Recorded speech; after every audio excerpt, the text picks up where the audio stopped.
아멘.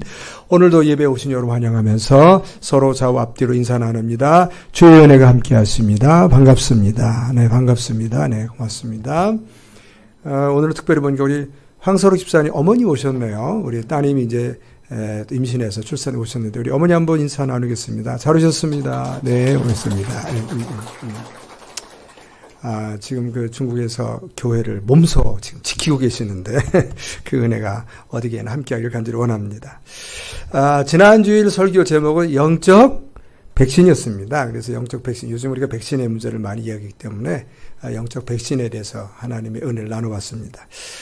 예수님께서 자신을 3번 부인했던 베드로를 이제 찾아가십니다. 그러니까 이제 요한복음 21장이 중심의 내용인데, 그래서 자신을 3번 부인하고 이제 나 같은 사람은 예수님의 제자가 될 수 있는 자격도 없다고 스스로 생각하고 낙심하고 절망에 빠져 있는 이 베드로를 찾아가십니다. 그래서 그에게 요한의 아들 시몬아, 네가 다른 사람보다 나를 더 사랑하느냐라고 예수님이 3번을 확인해 보십니다. 그리고 나를 사랑하면 증표를 보여달라는데 그 증표가 뭐냐면 네가 나를 사랑하면 내 양을 먹여라. 내 양을 치라. 내 양을 먹이라고 하는 그런 소명을 회복시켜 주시고 그 다음에 뭐라 하시면 너는 나를 따르라고 하신 말씀.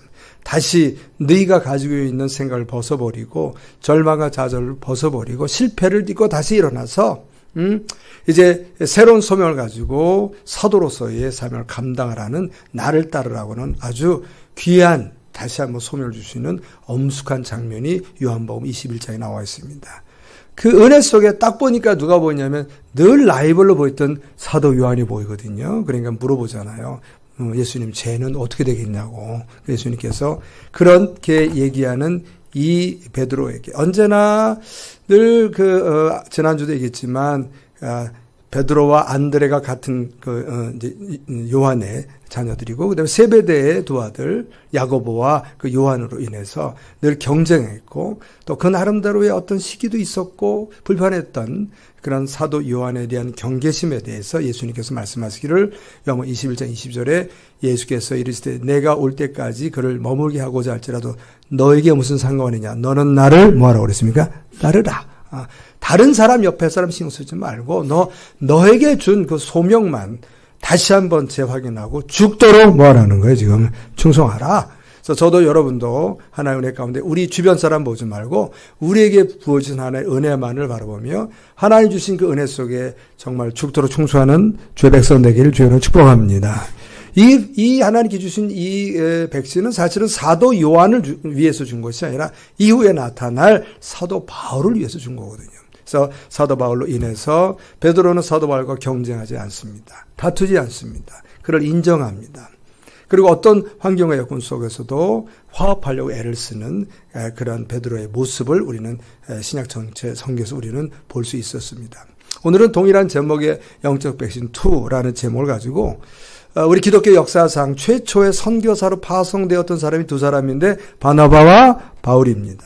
이 두 사람의 행적과 또 그들의 또 어떤 협력 사역, 또 더불어서 그들의 참 분열, 갈등을 통해서 사단이 주는 영적 질병의 본질이 뭐고, 또 우리 오늘 성경에서 말씀, 제가 지금 얘기하고자 하는 영적 백신의 핵심이 뭔지 하는 부분들이 저도 여러분도 오늘 하나님의 음성이 들려진 은혜의 시간 되기를 주여는 축복합니다.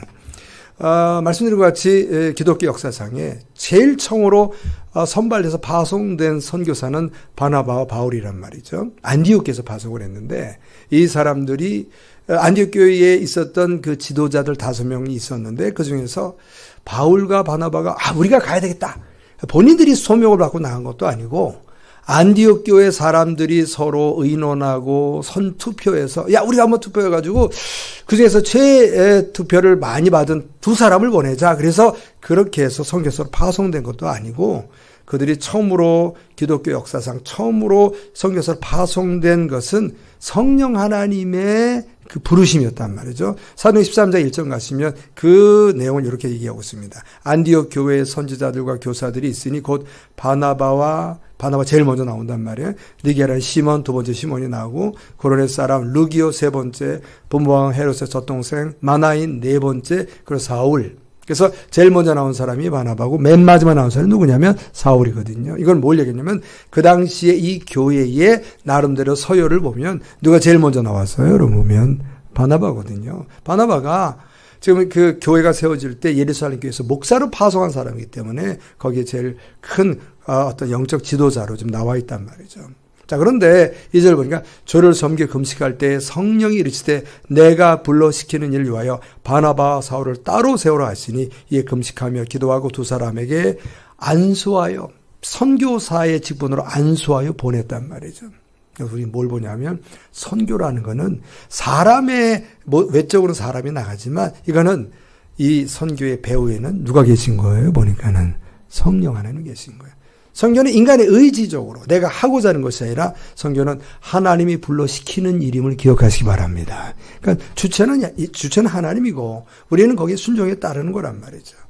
여기 보면 바울과 바나바가 그냥 선정된 것이 아니라 누가 직접 부르셨어요? 하나님, 전지전능하신 하나님, 조금의 오차도 없는 하나님께서 지금 안디옥 교회의 여러 지도자들, 성경 보니까 그 당시에는 목사라는 타이틀은 없었고 1절 보니까 선지자들과 교사들 이렇게 있단 말이에요. 아마 이게 나중에 보면 이게 우리가 보면 교사들이 아마 목사가 되었을 거다 이렇게 우리가 지금 보고 있거든요. 이제 선지자들이라는 직분은 지금 다 없어졌으니까. 자, 이런 특별히 5명 가운데서 하나님께서 2명을 택하셔서 기독교 역사상 최초의 선교사를 보냈거든요. 그럼 왜 하나님께서 많은 사람 가운데서 안디옥에 여러 사람이 있었는데 그냥 2사람을 보냈나? 우리는 그 힌트를 하나 얻을 수 있는 게 바나바를 보면 성경에 이렇게 기록되어 있어요. 사도행 11장 24절에 보니까 첫째 바나바는 착한 사람이요. 두 번째가 성령과 세 번째 믿음이 충만한 사람이라. 하나님이 택하시는 사람의 특징이에요. 뭐가 있어요? 첫 번째 착한 사람이에요. 두 번째가 성령과 믿음이 충만한 사람이에요. 자, 저도 여러분도 바로 이 시대에 하나님이 기억하는 여러분의 정체성, 여러분 하나님 앞에 착한 사람으로 기억되기를 주여로 축복합니다. 성령과 믿음이 충만한 사람으로 하나도 인정받기를 주여로 축원합니다. 우리가 예배를 드리잖아요. 기독교인이 됐잖아요. 세상과 다른 삶을 살고 있잖아요. 결국 우리가 이렇게 주를 믿으며 섬기는 건 뭐냐면 세상에서 하나님 앞에 착한 사람으로, 성령의 사람으로, 믿음의 사람으로 인정받는 그런 복된 여러분들, 저와 여러분 되기를 주님으로 축복합니다. 성령 충만한 사람이었어요. 다른 말로 얘기하면 사도 바울도 똑같았을 거예요. 그래서 하나님 2사람을 뽑았죠. 이게 지금 이게. 자, 그런데 여기에 가만히 보면 2사람이 바울과 바나바가 최초의 선교사로 하나님으로부터 택함을 받고 또 성도들의 기도의 안수 속에 파송이 되어지만 같은 선교사란 타이틀을 갖고 있어도 2사람의 내면의 관계를 보면 어쩌면 이 바나바가 이 사울이라는 바울을 인도하고 지도하는 그러한 입장에 서 있었던 것이 성경에 보면 자세하게 나와 있단 말이죠. 여러분 알다시피 사도 바울이 언제 회심했냐면 다마스커스에서 예수를 만났단 말이에요. 그가 사내들인 공회에서 어떤 그 고난을 가지고 지금 다메섹에 있는 사람 가운데 예수를 하나님과 구세주로 믿고 섬기는 기독교 교회 공동체에 있다는 걸 알고 그 사람들을 체포하고 그 교회를 없애기 위해서 다마스커스로 가다가 누구를 만난 거예요? 그분은 부활하신 예수를 만났잖아요. 그건 고꾸라졌어요. 그래도 그 뒤로 그는 3일 동안 눈을 뜰 수가 없었단 말이죠. 그 외에 여러분 알다시피 아나니아라는 사람의 안수를 통해서 그는 눈의 비늘이 벗겨지고 그리고 성령 충만을 받게 되고 곧바로 회심해서 그가 이제 그 다메섹에서 오히려 예수라는 분이야말로 구약에서 우리에게 예언하는 메시아다라고 지금 증언하게 되었단 말이죠. 그것이 큰 소동이 되어서 지금 사람들이 그 다메섹에서 이 바울을 죽이려고 그럴 때 그는 광주리 타고 도망갔단 말이에요. 자, 그런데 사도행전 보면 곧바로 그가 사울이 예루살렘으로 가서 제자들과 사귀고자 하는 이렇게 기록했지만 사실은 그렇지 않고 이 광주리 타고 도망간 이후에 사도 바울은 어디 갔냐면 아라비아 사막으로 갑니다. 그래서 최소 3년 이상 거기서 거주하게 돼요. 그래서 그가 만났던 예수님, 그가 주님으로부터 받았던 소명을 다시 그 계시를 정리하는데 최소 3년 정도 걸렸을 걸로 본단 말이죠. 그 이후에 지금 예루살렘으로 가서 제자들과 관계를 회복하려고 합니다. 이유는 간단합니다. 예루살렘 교회를 회파하고 박해했던 장본인이 누구였나요? 사도 바울이었어요. 그때 우리가 아는 스데반도 순교를 했어요. 그리고 예수님의 12 제자도 그때 고통을 당했고 많은 사람들이 로마 제국 각지로 피난 갈 수밖에 없던 사건을 일으켰던 주동자가 사도 바울이었기 때문에 그가 그런 여러 문제, 과거의 문제를 털어버리고 예루살렘 교회의 지도자들과 그리고 예수님의 제자들과의 관계를 회복하기 위해서 예루살렘을 갑니다.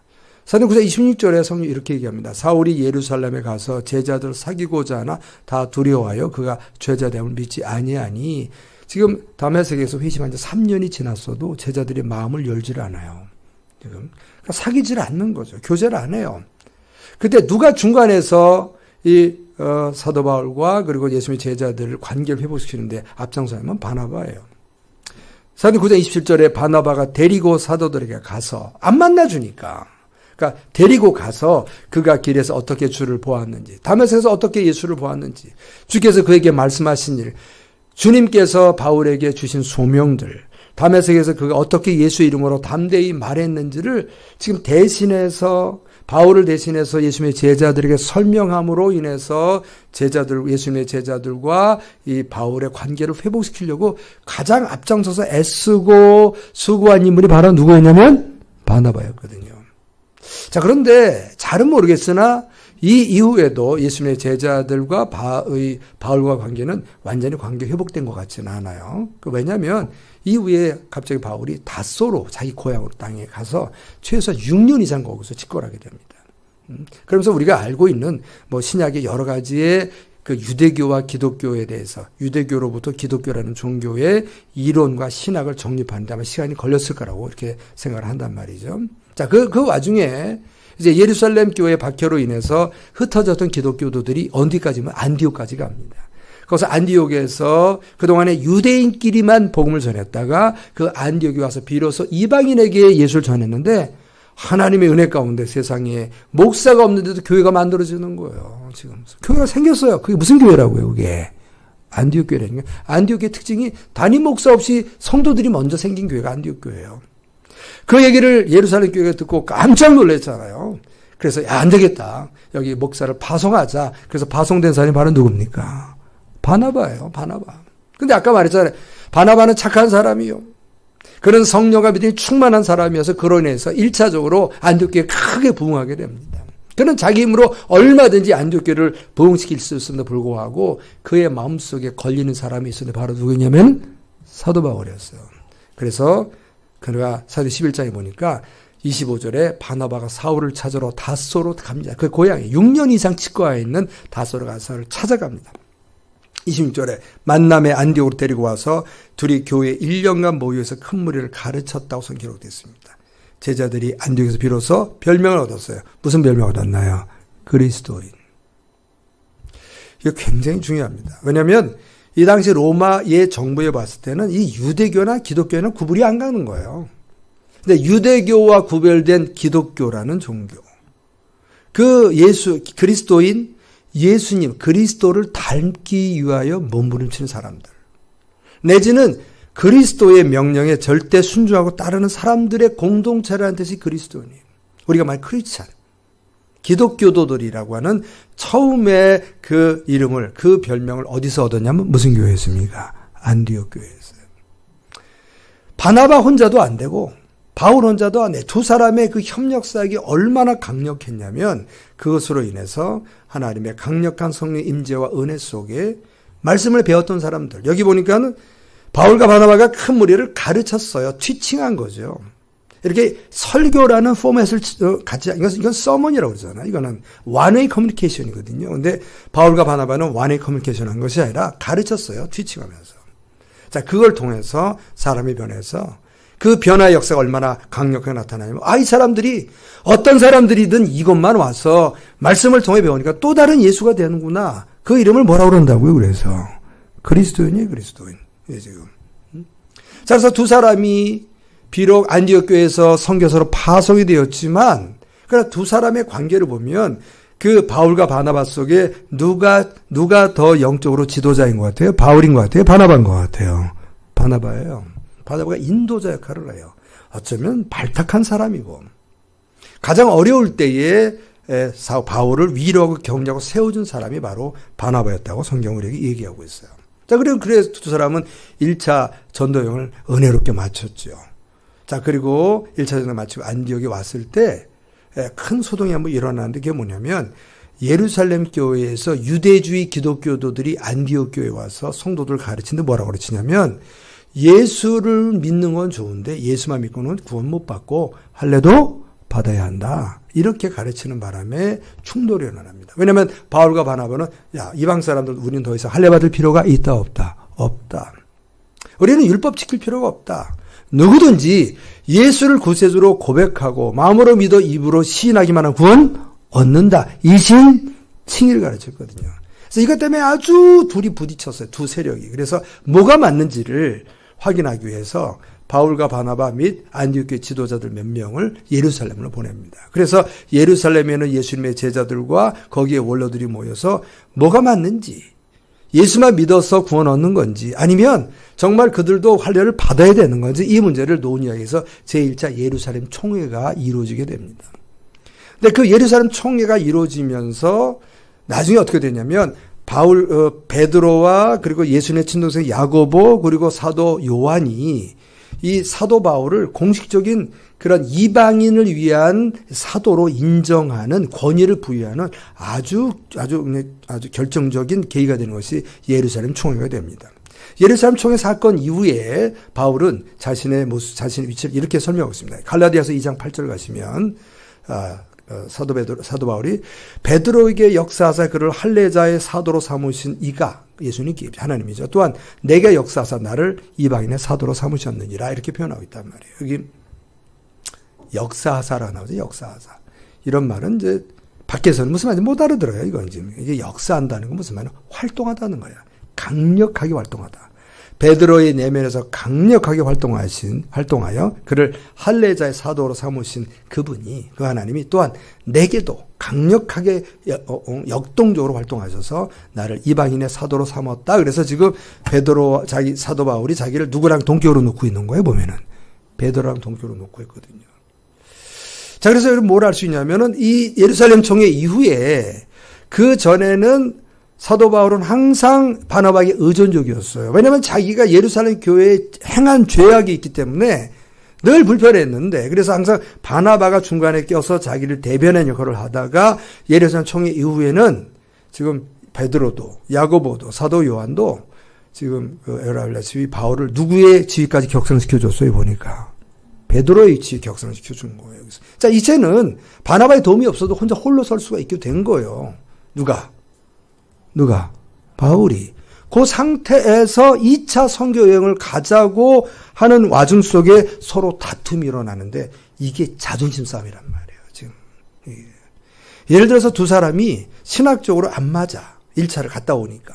선교적 방법론에서 안 맞아. 선교 지역에서 안 맞아. 이렇다면 서로 헤어질 수 있어요, 없어요? 있어요, 얼마든지. 여러분, 이 당시에는 유대교는 하나님이 한 분이에요. 여호와만 한 분이에요. 기독교는 하나님 몇 분이에요, 우리는? 세 분이에요. 이 세 분의 하나님, 성령님도 하나님 칠 거냐, 안 칠 거냐. 이런 거 갖고 신학적으로 서로 갈등이 있었다? 이건 헤어질 수 있는 거예요. 예수님에 대해서, 예수님의 신성만은 인정하냐, 예수님의 인성만은 인정하냐. 우리는 신성 인정 다 인정하잖아요. 100% 하나님과 동시에 100% 인간이라고 인정한단 말이에요. 이게 기독교란 말이죠. 여기에 갈등이 있다면, 아니면 부활에 갈등이 있었다면, 정말론에 문제가 있었다면 서로 헤어질 수 있어요. 제가 볼 때 이 부분에 대해서. 아니면 여러분 알다시피 1차 선교여행 갈 때 이 두 사람은 어디 가든지 반드시 그 지역에는 회당을 찾아갔잖아요. 회당에 찾아서 제일 먼저 누구에게 복음 전하냐면 유대인들에게 복음 전했거든요. 그대로 안 되면 이방 사람이 갔단 말이에요. 그 얘기를 듣고 서로 야 우리가 다음번에 갈 때는 회당 가지 말고 그냥 이방 사람이 직접 들어가자. 아니다. 그래도 회당 먼저 들어가자. 이거 가지고 다툴 수 있어요. 그렇다면 헤어질 수 있는 거죠. 여러분 알다시피 1차 전도 로마 지역이 얼마나 방대합니까? 거기에 지역을 먼저 야 남부로 가자, 북부로 가자, 동부로 가자. 이 문제 가지고 서로 지역에 따라 다툴 수 있었다면 저는 헤어질 수 있는데 아니 이렇게 성령 충만한 사람들이 착한 사람이고 성령과 믿음이 충만했던 사람들이, 그것도 이 사람들이 선교사에 가서 자기들의 어떤 자발적 의지예요? 아니면 하나님이 부르신 거예요?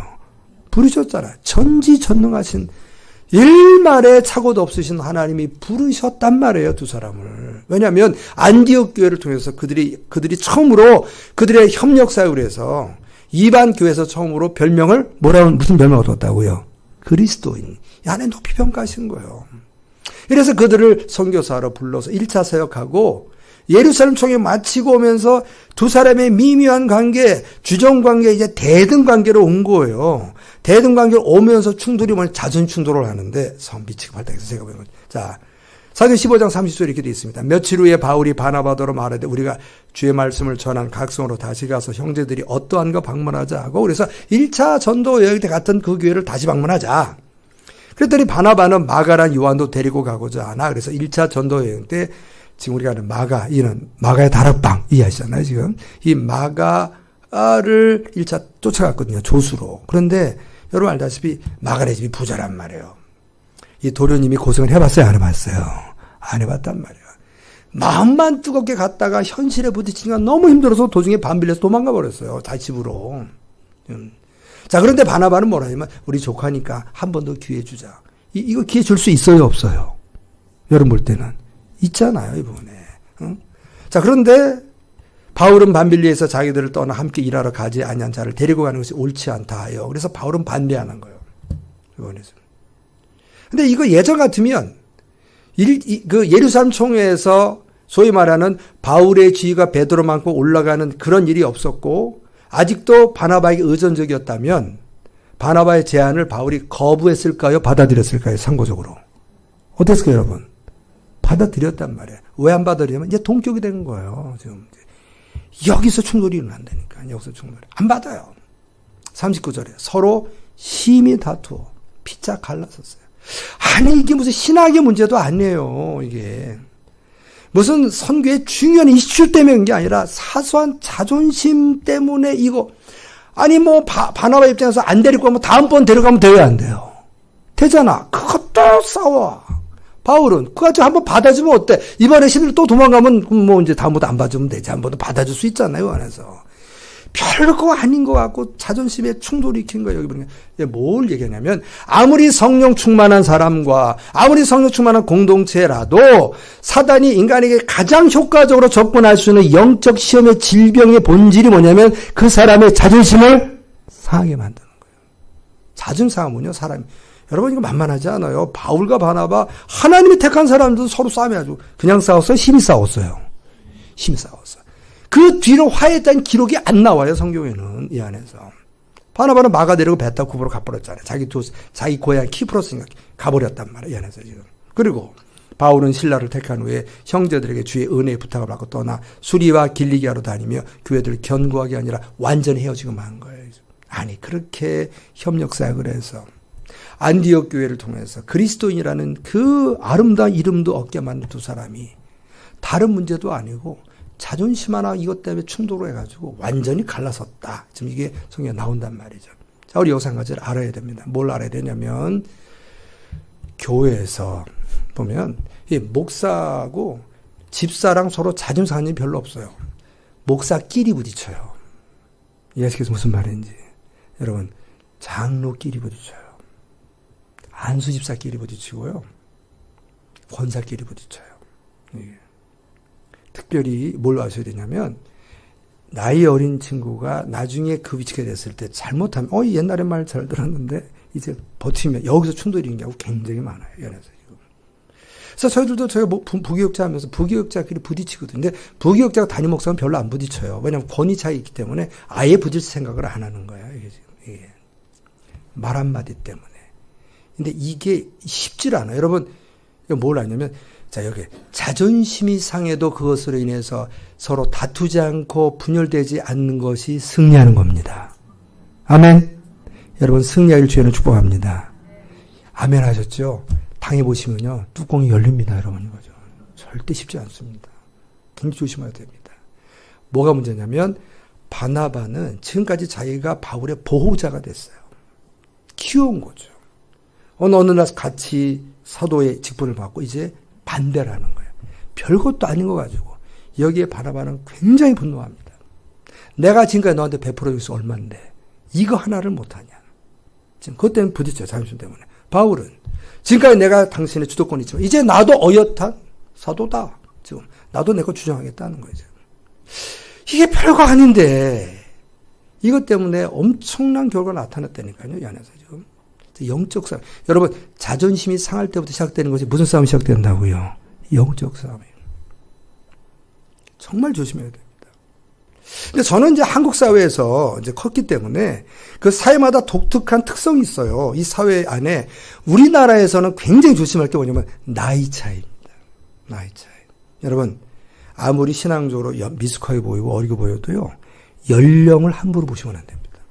인생의 그 연륜은 거기에 그 나이를 먹어오면서 우리가 모르는 그 과정 속에서 많은 연단과 아픔이 있었을까요? 없었을까요? 있었다니까요. 내가 볼 때는 왜 그 문제 가지고 그렇게 문제를 삼는지, 까짓거 남편 하나가 못 다루는지, 애들 문제 하나 못 다루는지, 여러분 이렇게 볼 수 있는데요. 그게 달라요. 그 상황 속에. 내가 체험하지 않으면요. 함부로 얘기해서는 안 돼요. 그 부분이. 그런데 제가 예전에 있었던 교회에서 부교육자끼리 나이 어린 부교육자가 나이 많은 부교육자 한마디 했다가 난리가 났어요. 제가 뭘 얘기하면 목사들 그걸 견디다 못 견딘다. 견뎌요 못 견뎌 목사들도. 대답을 안 해요? 견디세요 못 견디세요?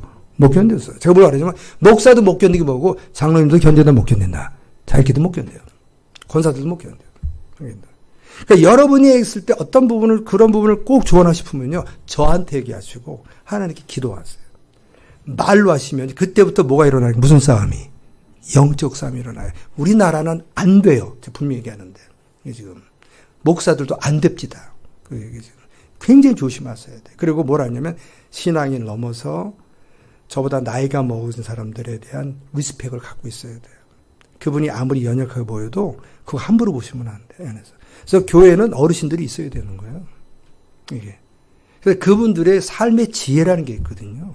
그걸 귀담아 들어야 돼요. 목사도 귀담아 들어야 돼요. 지금 내가 목사인데 이래서 큰일 납니다, 여러분. 지금. 왜냐하면 인생의 지혜는 그렇게 인생의 지혜는 반드시 희생의 코스트를 지불하고 얻는 거예요. 아멘. 존중해 주십시오, 여러분. 이게 서로가. 특별히 여기서도 이제 최근 오신 분 여럿이 있잖아요. 그분들이 봤을 때 나이가 우리보다 위면은 여러분 신앙이 교회라는 게 그렇잖아요. 미리 온 사람들이 나름대로 터전을 갖고 있는 거잖아요. 이 안에서. 조심하셔야 됩니다. 서로가. 리스펙 해주세요. 그리고 함부로 얘기하지 마시고. 왜냐하면 이거 쉽지 않아요. 지금 누구도 넘어졌어요. 여기 지금. 바울과 바나바가 넘어지잖아요. 이 안에서 지금 이게. 안에서. 자, 그래서 이 부분에서 우리가 항상 영적 싸움. 이 상처받았을 때 어떻게 하느냐? 영적 싸움은 분열되지 않는 게 이기는 건데 이 두 사람은 잘라졌어요. 아니, 누가 택했는데요? 하나님 택했는데 서로 갈라졌다니까요. 자, 이 전지전능하신 하나님이 택하여 세운 두 사람도 자존심 문제에 건드니까 팍 폭발하고 서로 그냥 심히 다투고 서로 분열되어졌는데 이 어리석은 미련한 것을 하나님께 더 개입하셔서 그래도 하나님 합력하여 선을 이루시더라고요. 이 부분에 대해서. 자, 그래서 알다시피 지금 바나바는 마가를 데리고 키프로스에 갔어요.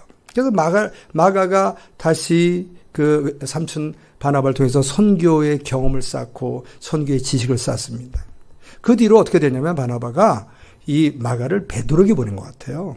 그래서 베드로를 도우면서 베드로를 섬기면서 베드로의 조력자가 됩니다. 베드로가 얼만큼 그 마가를 아꼈냐면요. 베드로서 5장 13절 보시면 힌트가 나와요. 베드로가 이렇게 지금 인사를 합니다. 마지막에.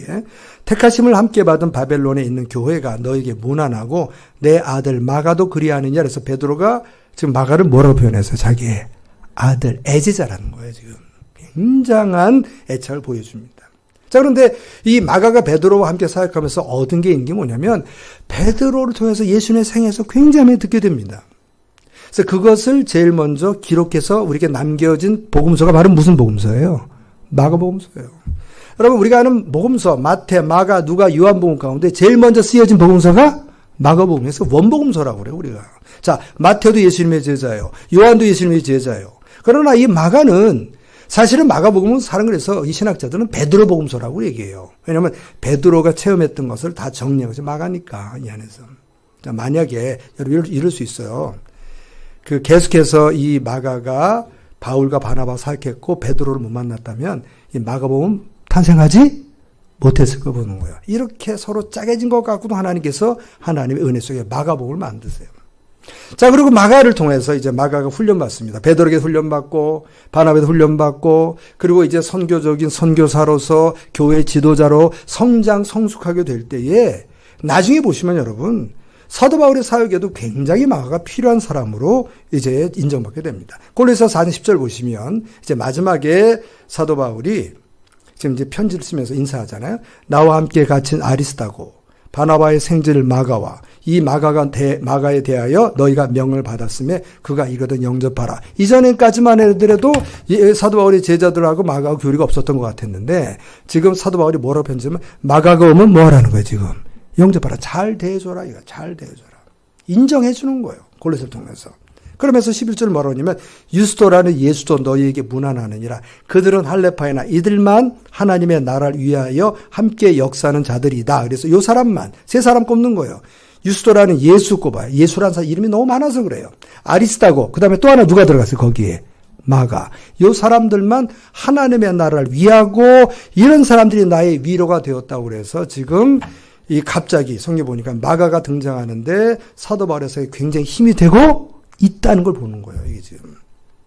여러분 사도 바울 입장에서는 좀 겸연쩍어요, 안 그래요? 겸연쩍잖아. 자기가 잘라버렸잖아. 근데 성령에서 다시 자기 사역에 도움이 되잖아.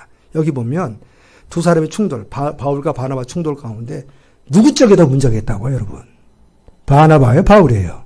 바울을 보는 거예요. 그래서 여러분 사도 바울의 서신서 가운데 순교하기 직전에 쓴 서신서가 베드로후서예요.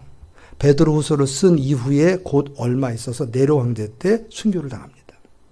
근데 이때에 종교 재판을 받거든요. 근데 아마 종교 재판 받을 때 바울이 많이 힘들었던 것 같아요.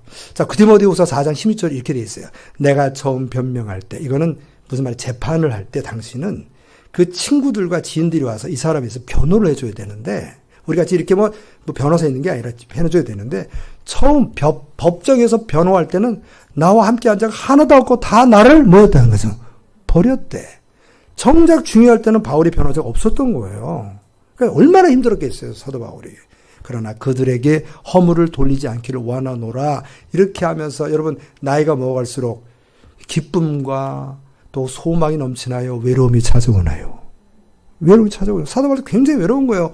자기의 있던 사람이 다 자기를 버렸기 때문에 정작 중요할 때는 안 나타난 거예요. 얼마나 힘들겠어요, 이 안에서. 자, 그런데 디모데 4장 11절에 베드로에게 디모데에게 뭐라고 지금 부탁하냐면 누가만 나와 함께 있느니라. 네가 올 때 마가를 데리고 오라. 누구 데려오래요? 마가. 그가 나의 일에 유익하다는 거예요. 위로가 된다는 거예요. 가장 힘들 때. 여러분의 인생 가운데 가장 힘들고 어려울 때, 이렇게 인생에 모두가 다 길을 다 버려서 외로움이 있을 때, 사도 바울은 지금 누구를 데려오라고 그랬습니까? 지금 누구를? 마가 데려오라는 거예요. 마가. 자기 일에 도움이 된다는 거예요. 지금 여기서 보면 지금 사도 바울이 바나바와 충돌한 부분에 대해서 사도 바울의 문제를 보는 거예요. 그래서 만약에 두 사람이 끝까지 협력했다면 여러분 안디옥 교회 같은 그리스도인이라는 별명받은 그런 사람들이 곳곳에서 세워졌을 것 같아요. 제가 볼 때는 정말 아쉬워요. 이번에서.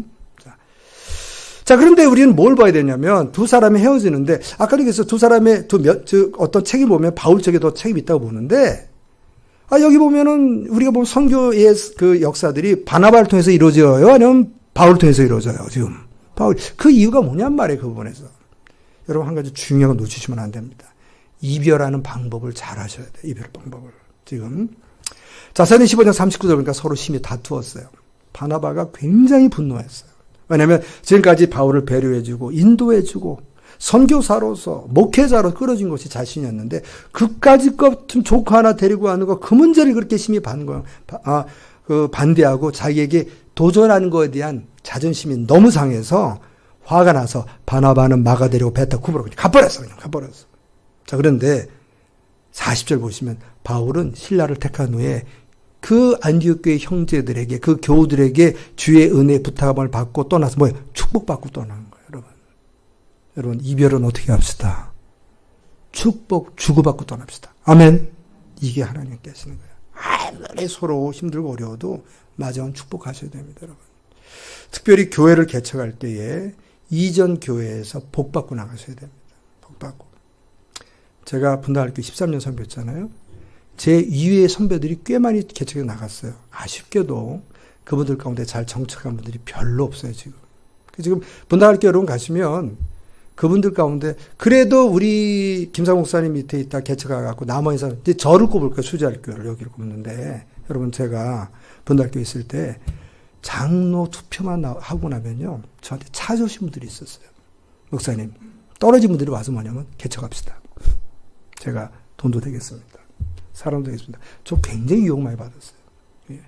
어떨 때 자존심 상하고 속상할 때는 그렇게 하고 싶은 마음이 있었을까요? 없었을까요? 저한테. 있었다고. 그래서 그렇게 안 했어요. 마지막에 교회에 청혼을 했어요. 개척하고 싶다. 그러니 저한테 개척을 도와달라. 그랬더니 뭐가 나왔냐면 그때가 32년인가 3년쯤 됐는데 할렐루야 교회 역사상 한 번도 그런 적이 없다는 거예요. 그러나 그런 적이 없으니까 나를 좀 1호로 해달라. 지금까지 없어지니까 안 된다는 거야. 그래도 해달라. 청혼을 넣었잖아요. 이것 때문에 연말 당일을 2번을 해요. 된다 안 된다. 그것 때문에 결국 여러분 한 표 차이로 가결돼가지고 제가 거기서 소정의 그 개척 자금을 무이자로 받아서 지금도 이자를 내고 있어요. 거기다가. 속상한 거는 거기 다니는 성도들은 다 중고로 알고 있어요. 지금 이자를 내고 있거든요. 그래서 자 그런데 뭘 얘기하려고 그러냐면 그래도 교회에서 공식적으로 저는 승인 받았어요? 안 받았어요? 받았어요. 그리고 그 나올 때 그 교회에서 축복받고 나왔어. 내가. 왜 그러냐면 예전에 제 선배들 보니까 갑자기 어느 날부터 담임 목사한테 교만한 태도를 보이며 충돌을 하더라고요. 그래서 내가 아니 저분이 왜 저럴까라고 했는데 공통도 나타난 게 그 위에 개척을 하더라고. 예. 나가기 직전에 갑자기 태도 변해서 충돌을 해 담임 목사하고. 몇 번을 봤는지 몰라요 제가. 아 이래서는 안 되겠다. 저 같은 경우는 끝까지 목사님 다리 붙잡고 저를 뭐 해주셔야 됩니다. 저를 지금 축복해 주셔야 됩니다. 여러분 우리 개척 여기 처음에 창명을 드릴 때에 제가 우리 김상 목사님은 안수 같은 거 안 해주시거든요. 그런 거 없어요 그분이. 그런 걸. 근데 그분이 평양에서부터 이 혈혈단시로 내려와서 그분이 서울에 경복고등학교 들어가고 서울대 이걸 제가 쭉 들어봤는데 이거는 하나님의 도우심이어서 도저히 일어날 수가 없는 거예요. 그분 같은 경우가. 이게 정말로 하나님의 도우심이 거기 있었어. 이분이. 그래서 그분이 그렇게 해서 그 고등학교 1학년 때에 자기 반에 같은 아이의 집에 놀러 갔다가 그 집에 그 친구네 입주과외가 되니까 친구끼리 입주과외를 들어가는 거기서. 그래서 3년을 그 집에 있잖아요. 그리고 서울대를 다니면서 거기서 아르바이트 하면서 또 방을 얻었는데 그때에 후배 하나가 조이 선교인가 후배 하나가 들어와서 먹을 게 없다고 해서 그 집에 데려줘 있던 사람이 차인표 아버지예요. 그래서 차인표가 그래 알게 되는 거예요. 그래서 제가 예전에 가서 어떤 사람이 저한테 김상 물어보시더라고 자꾸. 그래서 내가 왜 그랬더니 제가 김상 잘한대요. 그래서 내가 너무나 김 목사가 잘한다는 사람이 많아서 그러냐 그랬더니 제가요 차인표 아버지인데요. 그때 김상 목사님이 그 방에 제가 무료로 기숙하며 있었어요. 연세대학교 나오셨더라고.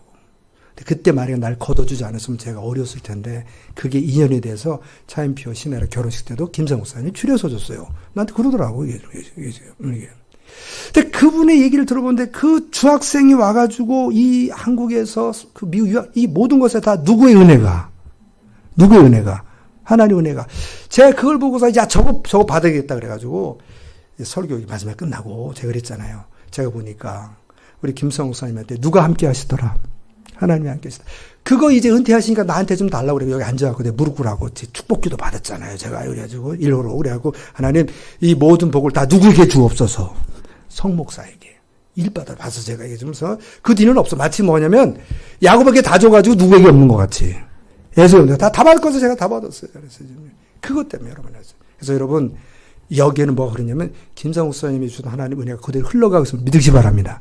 믿거나 말거나 이건 뭐이지만 그게 은혜였어요. 저에게는 이게 지금 이게. 응? 자, 뭘 얘기하려면 축복받고 헤어집시다. 아멘. 아무리 사이가 안 좋아도 이게 굉장히 중요해요. 자, 그리고 바울은 드디어 이제 그 바나바하고 헤어졌지만 그 헤어진 것 아까 말한 엄청난 신학의 문제 아니라 무슨 문제였어요 지금? 예. 자존심. 이 자존심으로 헤어졌잖아요. 그 뒤로 아마 사도 바울도 많이 후회를 한 것 같아요. 특히 마가를 보면서.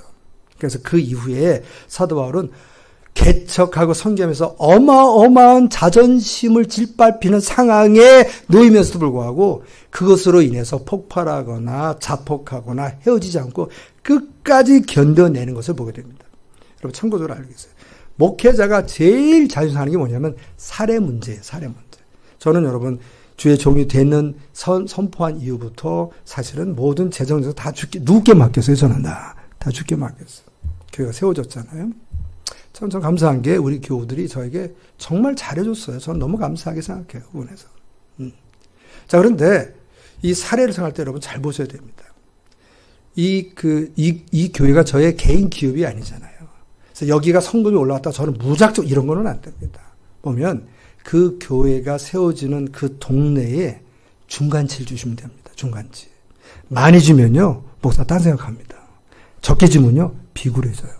그리고 자꾸 그 문제 해결을 해서 저는 오로지 여러분을 위해서 기도하고 말씀 연구하고 돌보는데 신경을 다 써야 되는데 이게 뺏겨버리면요, 누구 손해예요? 그게 다. 여러분 손해예요. 그래서 그 정도까지만 해주면 됩니다. 그래서. 근데 사도 바울은 본인이 고린도 교회를 개척했는데도 불구하고 사례를 안 줘요. 고린도 교회가. 얼마나 힘들겠어요. 근데 사도 바울 개척한 많은 교회 가운데 제일 부자 교회가 고린도 교회예요. 사례를 안 줘요. 사례를. 그래서 사도 바울이 이렇게 얘기합니다. 고린도서 9장 11절이에요. 야, 우리가 너에게 신령한 것을 뿌렸은즉 너희의 육적인 것을 거두기로 과하다겠네. 육적인 것이 바로 뭐예요? 우리 말하는 살해받는다고 그게 과한 것이냐? 다른 이들도 너희에게 이런 권리를 가졌거든. 하물며 우리일까 뭐냐? 왜 안 주냐? 예수님과 함께한 1급 사도가 아니라는 거예요. 너는 자칭 사도라 자격이 없다는 거예요. 그러나 우리가 이 권리를 쓰지 않냐고 범사에 참는 것은 그리스도의 복음에 아무 장애가 없게 하려 함이로다. 성전의 일을 하는 이들은 성전에서 나는 것을 먹으며 제단에서 섬기는 이들은 제단과 함께 나누는 것을 너희가 알지 못하느냐. 이와 같이 주께서도 복음 전하는 자들이 복음으로 말미암아 살리라 명하셨느니라. 그래서 복음으로 말미암아 산다는 건 뭐냐면 이 복음의 목회사를 통해서 살아야 된다, 못 살아야 된다. 살아야 된다는 거예요, 지금. 그게 예수님 명령이라는 거예요. 그러나 내가 이것을 하나도 쓰지 아니하였고 왜 안 썼어요? 안 주니까 안 쓴 거지. 이 말을 쓰는 것은 내게 이같이 하여 달라는 것이 아니라 내가 차라리 뭐 할지언정. 이 자존심이 너무 상한 거예요, 사도 바울이. 안 주니까. 지금. 그래서 이 고린도 교회를 목회하느라고 딴 곳에서 성경을 받아갖고 여기서 쓰는 거예요, 사도 바울이. 근데 누가 제일 부자냐면 고린도 교회가 제일 부자예요. 근데 안 줘요. 안 줘. 내가 차라리 죽을지언정 누구든지 내 잘하는 것을 헛된 대로 돌리지 못하게 하리라. 웬만하면요, 이러면요, 교회 그만둡니다. 야, 내가 개척했지만 그만두겠다, 야. 후임 목사 먹고 잘 해먹고 잘 살아라, 야. 이게 뭐냐. 이렇게 할 수 있는데, 사도 바울은 그 자존심이 그렇게 상하지 않아요, 지금? 옛날에 바나바 부딪혀봤거든요. 자존심 상해갖고 한번 확 쌓아봤잖아요, 지금. 그것이 백신이 돼서 이렇게 모진 자존심 상하는데 차라리 죽을지언정 달란다, 안 달란다? 달란다, 안 달란다? 안 달란다. 죽을지언정 그래도 목회는 한다, 안 한다? 한다. 이게 이기는 거예요, 여러분. 이게. 멋있게, 짜잔! 나를 뭘로 보냐? 금방 때려치겠다. 니들 잘 먹고 잘 살아라. 딱! 이게 겉으로는 멋있어 보이는데, 영전은 이기는 거예요, 지는 거예요. 지는 거라니까요. 부딪혀갖고 성도끼리. 목사님이 나는 그 사람 있으면 이게 못 다닙니다. 멋있게 짱! 멋있는 거 같죠? 지는 거예요. 적골 100일치로도 있는다, 아니다, 나는. 있는다. 죽을지언정. 이게 이기는 거 지는 거예요. 왜 대답하네? 이기는 거 지는 거예요. 이기는 거라니까요. 저도 여러분, 제가 이 교회 개척을 해서 여기까지 하나의 은혜 가운데 왔지만, 저한테 저는 제 사례를 제가 정하는 건 아니잖아요. 여러분이 정하잖아요. 그만큼 안 된다고 그래서 제가 섭섭해도 떠난다, 안 떠난다, 저도. 안 떠나요, 저도. 2.3배 채울 거예요. 하나님 어디까지는. 그래서 이게 이기는 거라니까요, 여러분. 아멘. 자존심이 상할 때, 영적 전쟁은 여러분, 이기셔야 돼요. 어떻게 이기나요? 끝까지 붙어 있는 거예요. 겉보기는 비그런 것 같은데 이게 이기는 거라니까요, 여러분. 속으시면 안 돼요. 우리가 보면 멋지다 한번 칵 하고 야 멋진 게 아니라 지는 거예요, 그게. 안에서 영적 싸움에서는. 자, 그런데 사도 바울이 여기서 굉장히 우리에게 귀한 것을 알려줍니다. 18절에 그런즉 내 상이 무엇이냐? 내가 복음 전할 때 값없이 전하고 복음으로 말미암아 내게 있는 권리를 다 쓰지 않은 것이로다. 그래서 여러분, 담임 목사가 예를 들어서 저같이 교회를 개척해서 교회가 성장하면요, 담임 목사가 받는 베네핏이 굉장히 많아요. 근데 그거 안 줘도 괜찮아. 왜냐면 하늘에 뭐가 있는 거예요, 지금? 상이 있는 거예요, 상에서. 안 주면 상이 있는 거고, 주면 좋은 거고, 뭐, 알아서 하는 거예요, 지금. 이거 가지고 싸울 필요가 하나도 없다니까요. 사도 바울 얘기가. 그 자중상한다고 교회 떠난다고 안 해요. 죽을지언정 안 받지만 있는다, 떠난다. 있는다. 여러분 서로 싸우고 부딪혀갖고 자주 상하지만 내가 죽을지언정 교회를 떠난다, 안 떠난다. 왜 대답을 안 해요? 안 떠난다. 이게 이기는 거예요, 지는 거예요? 이기는 거라니까요, 이게 지금 여기서 지금. 응? 사도 바울이 이 모진 자존심을요, 짓밟고 견뎌내는 거예요. 바나바 사건 때문에. 두 번째로 목사가 제일 약한 건 뭐냐면 설교예요. 설교 못한다? 제일 충격받아요. 뻔히 알면서도 이게 지금 이게. 어떤 목사들이 강단에 올라올 때 오늘 하여간 은혜를 이런 목사 하나도 없어요. 왜냐면 이게 은혜가 되고 하는 것은 내 마음대로 되는 거예요? 안 되거든요. 이 안에서 지금. 사도 바울은 여러분, 그 당시에 보면 예수님의 제자들하고 사도 바울 스펙 비교해보면 비교가 돼요, 안 돼요? 안 돼요. 예수님 제자들 주로 직업이 뭐였나요? 어부들이었어요. 일자 무식들이었다고요. 사도 바울은 당시에 유대 최고의 학부였던 가말리엘 출신이었어요. 오늘날은 하버드 출신인 거예요. 거기다 유대사에서는 바리새인이에요. 바리새파 종교 지도자예요. 로마 제국에서는 로마 시민권, 남에서 시민권 귀족이에요. 이 사람은 조금도 부족함이 없는 사람이에요. 자, 그런데 예수님의 공생애 때 같이 없었다는 것 때문에 차별을 받는데, 자, 고린도후서 11장 5절에 이렇게 씁니다. 나는 지극히 크다는 사도들보다 부족한 것이 조금도 없는 줄 생각하노라. 얼마나 자존심 상해요, 이게 지금. 누구랑 비교당하고 있는 거예요? 베드로와 요한 또 비교당하는 거예요, 지금. 그게 뭐라, 나는 지극히 크다는 사도들보다 조금도 부족함이 없는 줄 생각하는 거지, 자기가 주관적으로. 그러면서 5절. 내가 비록 말에는 부족하나, 그러니까 뭐는 잘 못한다. 설교는 잘 못하지만 지식에는 그렇지 아니한다. 왜 그러냐면 고린도 교회 성도들이 야, 바울이 설교를 못하는 건 왜 못하는 거 봤더니 머리에 들은 것이 없다는 거예요. 사도 바울은 나는 설교를 못하지만 머리는 들었다, 안 들었다. 들었다 하는 거야. 이걸 설명해야 돼. 이걸 설명해야 되는 목사가 얼마나 자존심 상하겠어요, 여러분. 이게 설교 못한다까지도 힘들어 죽겠는데 왜 설교 못하냐고 했더니 배운 게 없다는 거예요, 지금. 그러니까 여러분, 사도 바울이 더 배웠어요? 베드로가 더 배웠어요? 누가 더 배웠어?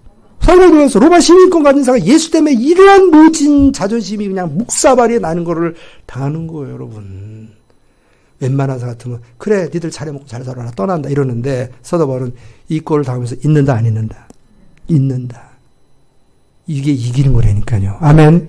이게 이기는 거예요, 여러분. 그때 승리를 내고 나를 뭘로 보고 지적으로 밟은 꼴 아니요. 지는 거예요. 여러분, 설교 못한다. 변명을 하는 거죠. 내가 비록 설교를 못한 인정하는 거예요. 사도가 설교 못했냐? 안 해요. 이때 아볼로 때문에 그래. 아볼로가 워낙 설교를 잘했어요. 부목사 잘못 둬서 담임 목사가 이렇게 고통을 당하고 있는 거죠. 그래서 이 이후로 모든 교회가 부목사들 설교를 잘하면 내보내잖아요, 담임 목사가. 이거 안 나가려고 좀 해줘. 이 고초를 당하면서 설교만 못한다 소리 들었는데 머리에 들은 것이 없다니까. 그러나 머리에 들은 것은 있다, 없다. 있다. 이런 모진 자존을 상하면서도 붙어 있고 그런 길을 세워가는 거예요. 오늘까지 온 거예요. 여러분, 영적 백신의 핵심 뭐예요? 자존심을 상할 때 이겨내는 겁니다. 아멘. 이겨내는 거예요. 사단이 주는 영적 질병은 뭐예요? 자존심을 건드는 거예요. 자꾸 건드려. 바울과 바나바도 못 견디더라고. 성령 충만한 사람인데도.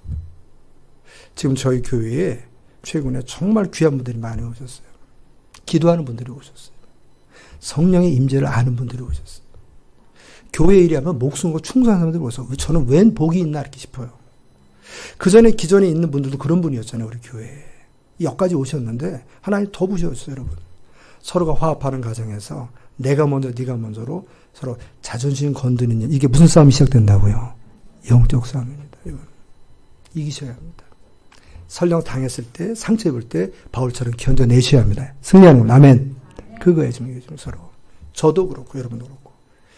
내가 교회를 개척해. 이런 소리 하지 마세요. 하나님의 은혜가 없으면 손 댈 수도 없습니다. 모두가 하나님의 은혜입니다. 은혜입니다. 사단의 공격, 이 자존심의 문제를 우리가 잘 이겨내서 바울이 한번 실패했어요. 그 뒤로 어마어마한 자신의 고통을 견뎌내는 거예요. 하나님 은혜 가운데 저도 여러분들 미리 우리도 백신 2번 맞고 아멘. 예수 그리스도 안에서 다시는 이런 반복된 실수 실패하지 않고 분연히 일어서서 하나님 은혜 속에 멋지고도 아름다운 교회 함께 일궈가는 저와 여러분 되길 주로